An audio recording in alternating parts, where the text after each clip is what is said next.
कलयुग के होई काला कहानी, पानी के भाव से बिकाता जवानी। अरे ये सच्चाई बा भाई, बुझला।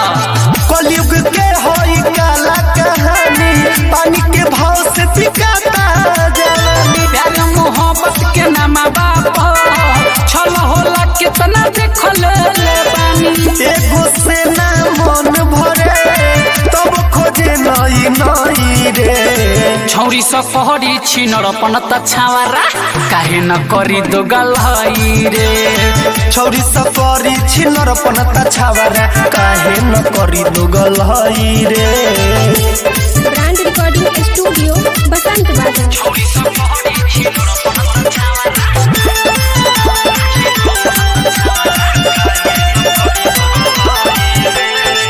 टूट गइल भरोसा अब लईकी के जात से।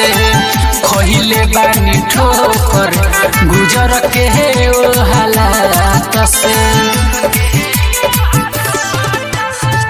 टूट गइल भरोसा अब लईकी के जात से। खइले बानी ठोकर गुजर के ओ हालात से।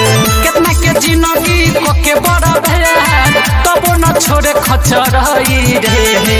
एगो के साथे लोहरी नहरी, दूसर के साथे मकई रे।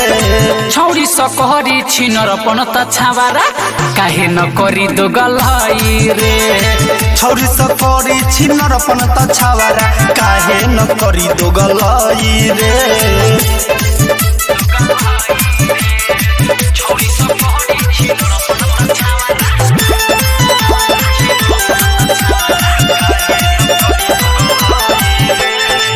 झूठो के टेंशन काहे हम पाली रे। पैसा फेंकब त आ जाई अमर पाली रे। केस बात तो होते रही। झूठो के टेंशन काहे हम पाली रे। पैसा फेंकब त आ जाई अमर पाली रे। खाके धोखा सोहनी दिली बन गइल निरदई रे।